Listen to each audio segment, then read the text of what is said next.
Assalamualaikum warahmatullahi wabarakatuh. It's Guna.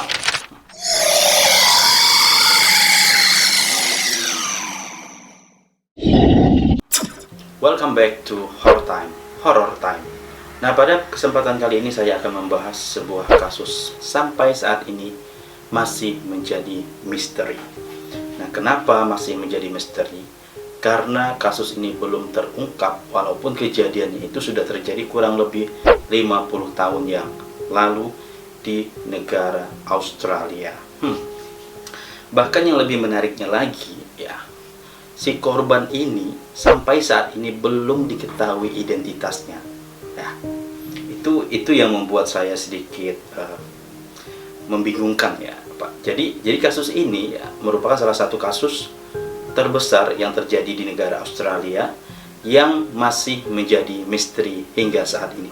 Sampai si jasadnya itu dikuburkan, hingga saat ini kasusnya tetap menjadi misteri.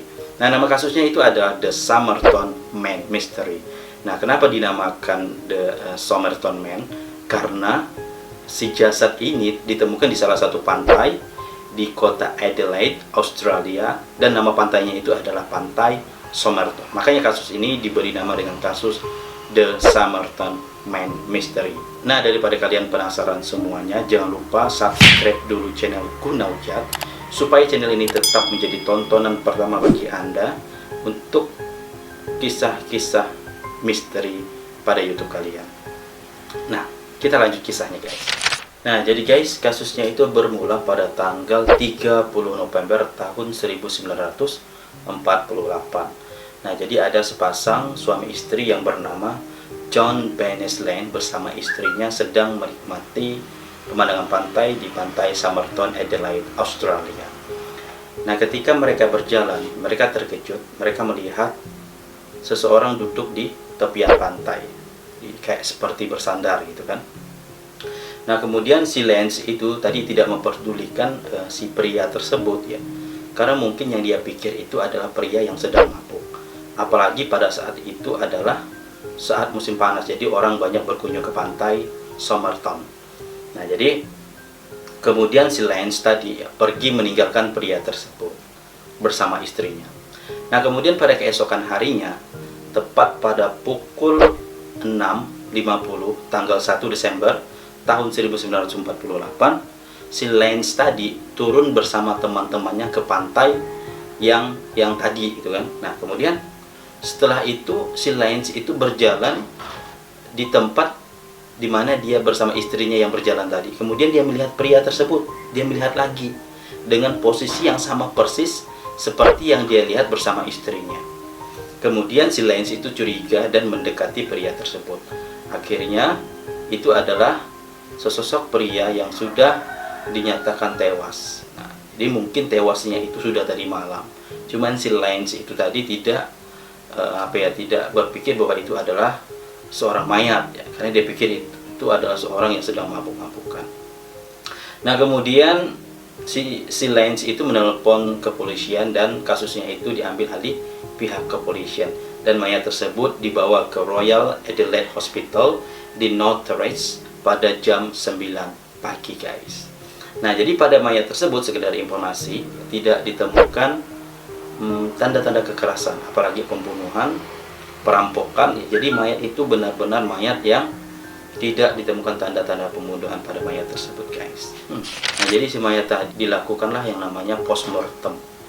Nah, itu semacam proses penyelidikan kenapa mayat ini sampai terbunuh. Nah, jadi seorang patologis bernama John Burton Cleland menyatakan bahwa mayat ini meninggal dunia pada tanggal 1 Desember tahun 1948 jam 2 pagi. Nah, jadi kita balik lagi bahwa mayat ini ditemukan sekitar jam 6 pagi pada tanggal 1 Desember juga. Dan si John tadi menyatakan bahwa mayat ini meninggal dunia kira-kira kurang lebih 6 jam sebelum mayat itu ditemukan oleh si Peyes tadi.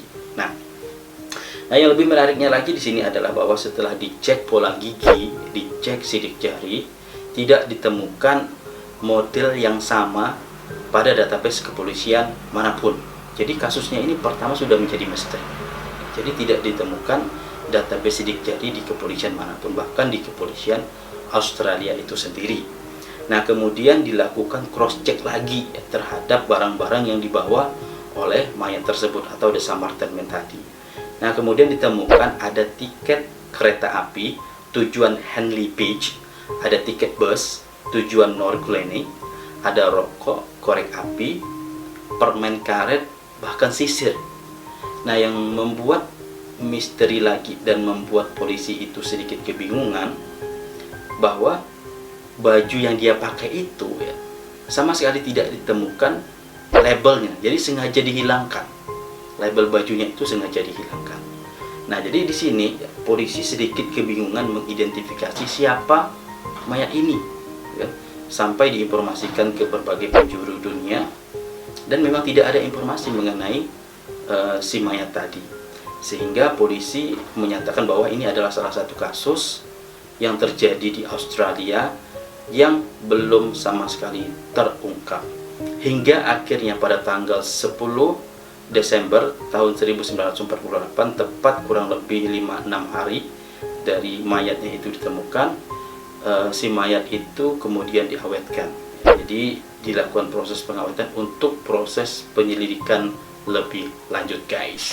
Akhirnya pada tanggal 14 Januari tahun 1949, kurang lebih 3 bulan sejak mayat itu ditemukan, polisi menemukan sebuah koper yang disimpan di dalam loker di stasiun kereta api di kota Adelaide, Australia.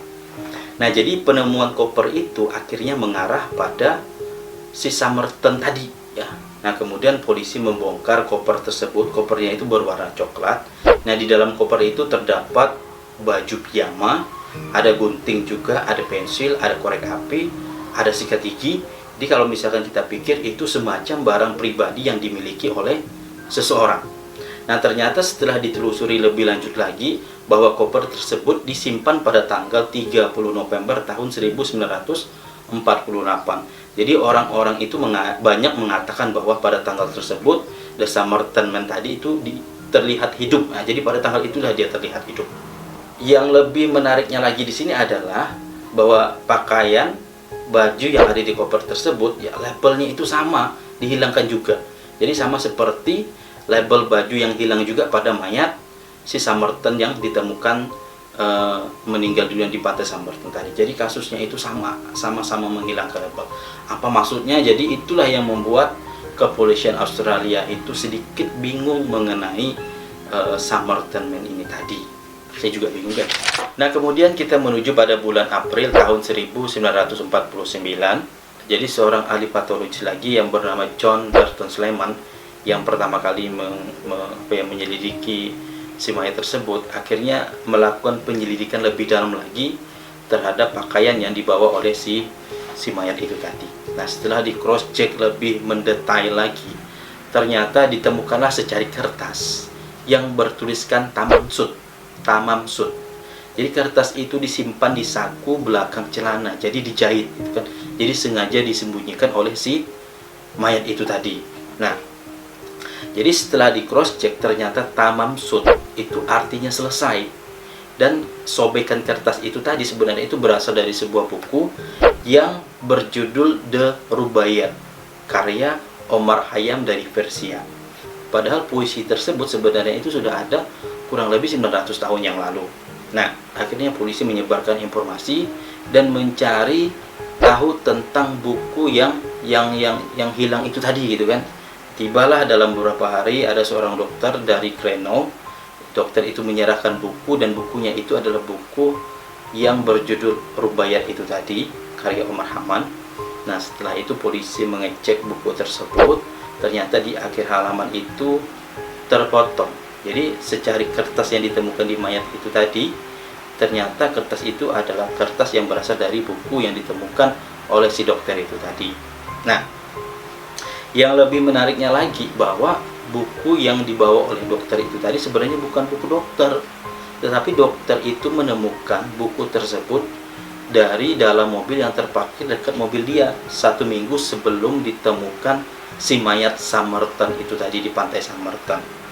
Nah, kemudian polisi mengecek lebih detail lagi mengenai buku tersebut. Ternyata ditemukanlah 4 kode aneh dalam 4 baris. Jadi kodenya itu berantakan. Ya, jadi tidak ada maksud apa-apa. Jadi saat kita baca itu memang tidak ada arti. Jadi memang berantakan. Akhirnya polisi meminta bantuan ahli kode, sampai ahli kode pun juga tidak bisa mengartikan apa maksud dari kode tersebut yang ditulis di buku yang ditemukan oleh dokter itu tadi. Nah, kode itu ya ditulis dengan menggunakan sebuah pensil. Akhirnya kasusnya itu dalam beberapa tahun masih menjadi misteri, guys. Jadi walaupun ada bukti yang ditemukan oleh pihak kepolisian, tetapi bukti itu pun tidak mengarah, jangankan pembunuhan ya, si mayat itu tadi juga tidak diketahui identitasnya itu siapa, guys. Bingung. Nah, kemudian polisi menyelidiki buku itu secara lebih mendalam lagi, guys. Ternyata di dalam buku itu ditemukan sebuah nomor telepon. Kemudian polisi melacak nomor telepon tersebut dan mengarah pada seorang perempuan yang tinggal di Moseley, yaitu 400 meter ke arah utara dari pantai Somerton itu tadi. Nah, kemudian saat itu juga polisi menjumpai si wanita tersebut. Dan akhirnya si wanita itu mengaku bahwa dia memang punya buku tersebut, buku Darubayat karya Omar Khayyam itu tadi. Kemudian si wanita itu mengatakan bahwa dia memiliki buku tersebut dan buku itu diberikan ke salah seorang kolonel yang bernama Alfred Vauxhall.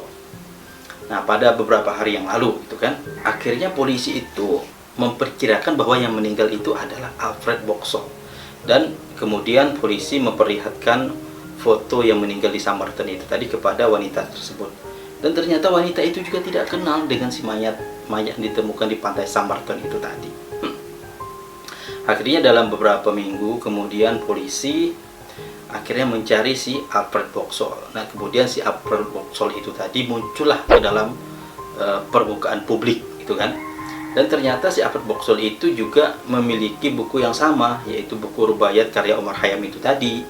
Dan setelah ditemukan di akhir halaman itu memang taman suci itu memang ada. Jadi bukunya itu memang ada dua, guys. Jadi dalam hal ini si Alfred Vauxhall dan si wanita itu tadi tidak mau disangkut pautkan terhadap si mayat Somerton yang ditemukan di pantai Somerton itu tadi. Nah, jadi begitu ceritanya, guys. Nah, hingga akhirnya pada tanggal 14 Juni tahun 1949, ya kurang lebih beberapa bulan sejak mayat itu ditemukan di pantai Somerton Beach di kota Adelaide, Australia. Dan mayat itu akhirnya dimakamkan di Adelaide, Australia, dengan menyisakan berbagai macam misteri yang belum dipecahkan oleh pihak kepolisian. Nah, bahkan di makamnya itu juga ada tulisan, sengaja diberi tulisan oleh pihak kepolisian, di mana tulisannya itu saya baca, guys. Here lies the unknown man who was found at Somerton Beach, 1st December 1948. Jadi tinggal diartikan sendiri, guys. Jadi akhirnya kasus ini belum terpecahkan sama sekali dari mayat itu ditemukan hingga saat ini, guys. Jadi begitu cerita dari saya, guys. Terima kasih untuk kalian yang sudah menonton channel Gunam Ja.